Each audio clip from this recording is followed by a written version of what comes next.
में कोविड-19 अस्पताल की व्यवस्था पर जिला प्रशासन की जांच रिपोर्ट मिलने के बाद धनबाद उपायुक्त ने सेंट्रल अस्पताल के सीएमएस सहित 3 डॉक्टरों को निलंबित कर कार्यमुक्त करने की अनुशंसा की है।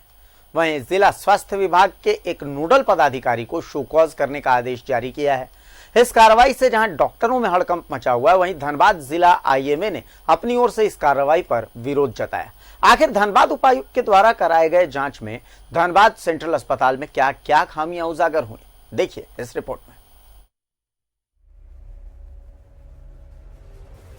यह है धनबाद का बीसीसीएल सेंट्रल अस्पताल, जिसे करीब 5 महीने पूर्व धनबाद जिला प्रशासन ने कोविड-19 अस्पताल के रूप में अधिग्रहित किया। फिलहाल यहां गंभीर कोरोना संक्रमित मरीजों के लिए 100 बेड का अस्पताल संचालित है, जहां मरीजों की देखभाल की जिम्मेदारी सेंट्रल अस्पताल और जिला प्रशासन द्वारा प्रतिनियुक्त चिकित्सकों द्वारा की जाती है। धनबाद सेंट्रल अस्पताल में कोरोना के संक्रमित मरीजों के इलाज में कई खामियां उजागर हुई। यहां से भर्ती मरीजों के द्वारा लगातार शिकायतें की गई। मरीजों की उचित देखभाल और इलाज के अभाव में मृतकों की संख्या बढ़ने से चिंतित धनबाद जिला प्रशासन ने 4 अधिकारियों की एक टीम से इसकी उच्च स्तरीय जाँच कराई, तो धनबाद सेंट्रल अस्पताल में कई खामियां उजागर हुई।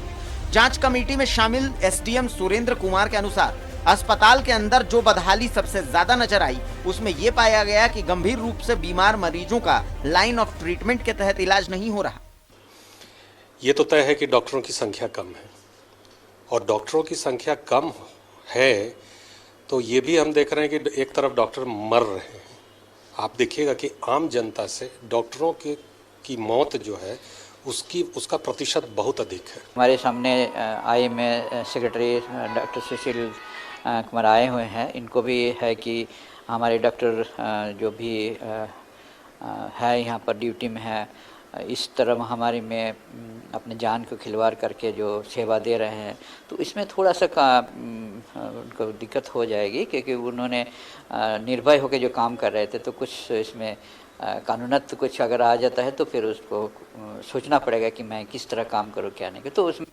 इस कार्रवाई से जहां चिकित्सकों में हड़कंप मचा हुआ है, वहीं धनबाद के आईएमए के जिला सचिव डॉक्टर सुशील कुमार सिंह ने देश में फिलहाल कोरोना काल में डॉक्टरों के खुद संक्रमित होने और जान गंवाने के मामले को देखते हुए इस मामले में सहानुभूति पूर्वक विचार करने की अपील की। निकल गए हैं सर के ऑर्डर की कॉपी। इस संबंध में मैं कहूँगा पर्सनली कि वो ऑर्डर की कॉपी यदि आप लोगों को मिलती तो वो देख लें। पर ऐसे हम भी इसी धनबाद के अभी सिटीज़न हैं, आपके इस तरह सब लोग हैं। चीज़ें थी थोड़ी बहुत जो कि यही सब चीज़ें हमारे धनबाद के लोगों में एक मन में भय भर गया था कि हमारे सरकार के द्वारा जो संचालित हॉस्पिटल है शायद उतनी बेहतर व्यवस्था में नहीं है, जबकि सिर्फ कोविड हॉस्पिटल को, सेंट्रल हॉस्पिटल को छोड़ के बाकी जितने हमारे हॉस्पिटल संचालित हैं वो बहुत ही A1 क्लास की फैसिलिटीज़ है वहाँ। आपकी जानकारी के लिए बता दें कि धनबाद जिला प्रशासन को कोविड-19 सेंट्रल हॉस्पिटल अस्पताल में अब तक कई शिकायतें मिल चुकी हैं, जिसमें मरीजों के खाना में कीड़ा मिलने से लेकर साफ सफाई, अव्यवस्था और मरीजों के इलाज में चिकित्सकों द्वारा कोताही बरतने का मामला तक शामिल है। ऐसे में धनबाद उपायुक्त उमाशंकर सिंह की कार्रवाई से जहां आम लोगों को इस बात की उम्मीद बढ़ गई है कि अब इलाज में कोई कोताही नहीं बरती जाएगी और मरीजों का समुचित इलाज होगा, वहीं जिला प्रशासन के इस कड़े तेवर से धनबाद में कोविड चिकित्सा सेवा में सुधार की उम्मीद बढ़ गई है। कैमरामैन तपेश के साथ अभिषेक कुमार, न्यूज़ 11 भारत, धनबाद। अभिषेक हमारे साथ धनबाद से जुड़े हुए हैं। अभिषेक, व्यवसायियों के साथ मामला सॉर्ट आउट हुआ तो अब आईएमए के साथ थोड़ी तनातनी बढ़ गई है। हालांकि यहाँ पर एक बात तो ये भी है कि धनबाद उपायुक्त ने जांच कराई, जांच में थोड़ी अनियमितता मिली, तो धनबाद उपायुक्त के पास ये अधिकार है, उपायुक्त को इसीलिए है, उन्हें लगा कि हाँ यहाँ पर कार्रवाई करनी चाहिए, आम लोगों का भला इसी से होगा, उन्होंने कार्रवाई की अनुशंसा की है, तो इसमें ऐतराज कहां पर आ रहा है अभिषेक? जी देखिए अभिषेक, इस मामले में जो बात जो सामने आई है वो अब तक आपने दर्शकों को रिपोर्ट दिखाया। उसमें पहला इंटरव्यू जो दर्शकों को हम दिखा रहे थे वो आईएमए के जिला सचिव डॉक्टर सुशील कुमार सिंह का था, और वो अपने बयान में उन्होंने यही कहा कि जिला प्रशासन को इस बात को ध्यान में रखना होगा कि इस वक्त में जब सभी लोग कोविड से डरे हुए हैं या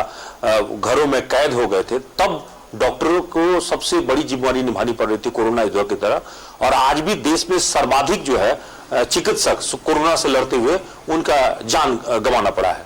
तो इसमें थोड़ा सा सहानुभूति पूर्वक विचार करने की जरूरत है। उन पर इतना हार्ड जो है एक्शन लिया जाना ठीक नहीं है, और इसीलिए आईएमए ने कहा कि डॉक्टर हतोत्साहित होंगे, क्योंकि सरकारी जो भी कार्रवाई हो रही है ये सभी सरकारी डॉक्टर है, और यही सरकारी डॉक्टरों पर अभी तक सबसे ज्यादा भरोसा रहा है, या इन्होंने ही इलाज किया है। लेकिन अब आईएमए के इस आग्रह की या इस अपील का जिला प्रशासन के ऊपर क्या असर पड़ता है ये देखने वाली बात होगी। हालांकि उन्होंने कहा कि हम पत्राचार करेंगे, और सीएस से मिलकर उन्होंने अपनी अपील को आगे जो है जिला प्रशासन तक पहुंचाने की मांग भी किया है जिला सचिव डॉक्टर सुशील कुमार ने, और कहा कि मुख्यालय में भी वो पत्राचार करेंगे, सचिव को भी पत्र भेजेंगे। लेकिन एक बात और है कि जो बात उपायुक्त ने अपने स्तर से जांच कराई है वो भी बहुत गंभीर स्तर का है, क्योंकि कोविड-19 अस्पताल में शुरू से ही डे 1 से ही लगातार वहां शिकायत मिलती रही। जो भर्ती मरीज थे वो वहां से वीडियो वायरल करते रहे, वहां से ट्वीट करते रहे मुख्यमंत्री को, यहां तक कि पत्रकार जब भर्ती थे वो खुद भी अपने आंखों देखा, उन्होंने हाल वहां पे देखा, और कई तरह की जो जांच में आई है गड़बड़ियां वो बहुत गंभीर प्रकृति की है। अब देखिए, ऑक्सीजन के लिए वहां ऑक्सीजन सिलेंडर है वो कम पाए गए, जबकि उसकी आपूर्ति ज्यादा हुई थी। इसके अलावा जो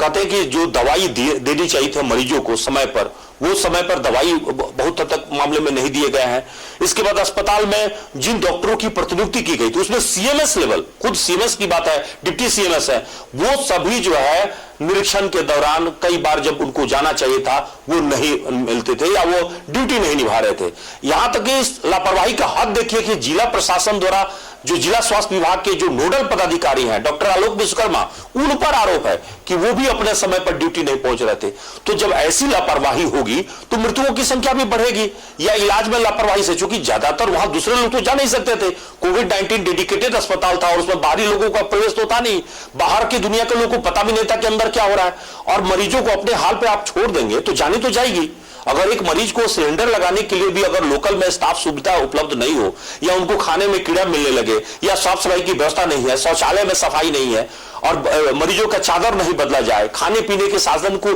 4-4 दिन 5-5 दिन 10-10 दिन ऐसे ही छोड़ दिया जाए, तो लोग तो ऐसे ही संक्रमित होकर बीमार हो जाएंगे, दूसरे कारणों से बीमार होंगे। और ज्यादातर जो मरे ऐसा नहीं कि वो सब कोविड से ही मरे, कोविड तो एक कारण रहा, ज्यादातर अन्य गंभीर बीमारी से ग्रसित हुए उनकी मौत हुई। तो ऐसी स्थिति में जो जांच रिपोर्ट आया उसी जांच रिपोर्ट के आधार पर इन सभी चिकित्सकों के खिलाफ कार्रवाई की। लेकिन अब बड़ी बात यह है कि चूंकि ये सभी सेंट्रल हॉस्पिटल के जो डॉक्टर हैं वो बीसीसीएल के अंतर्गत काम करते हैं, भारत सरकार के वो कर्मचारी हैं, तो उन पे डायरेक्ट कार्रवाई सीधे तौर पर नहीं हो सकती थी। इसलिए उपायुक्त ने अनुशंसा जो है बीसीसीएल के सीएमडी गोपाल सिंह को पत्र भेजकर किया है, और उसमें स्पष्ट रूप से यह भी लिखा हुआ है कि 7 दिनों के भीतर अगर कार्रवाई नहीं होती है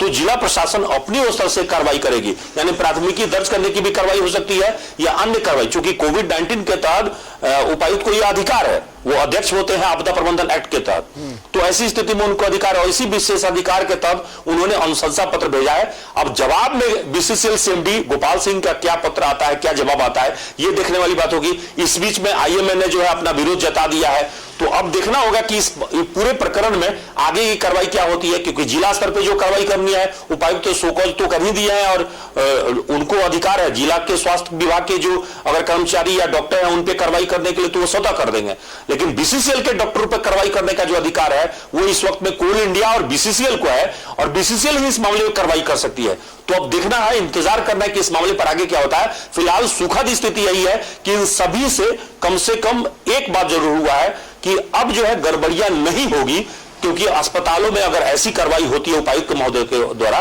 तो अब जो है थोड़ा सा सुधार की उम्मीद गुंजाइश बढ़ जाती है, तो मरीजों को भी थोड़ा सा ये लगेगा कि नहीं अब हमारी इलाज बेहतर होगा, क्योंकि वहां पे मॉनिटरिंग हो रहा है, लगातार मॉनिटरिंग हो रहा है और अच्छे तरीके से मॉनिटरिंग हो रहा है। और सिर्फ वही नहीं, अन्य जो कोविड अस्पताल है सभी जगह पर उपायुक्त ने वहां पे अब मॉनिटरिंग ज्यादा बढ़ा दिया है, और वो लगातार निगरानी रख रहा है कि कहीं से कोई शिकायत हो रही है उस पर एक्शन हो रहा है, और ये एक्शन अच्छी है।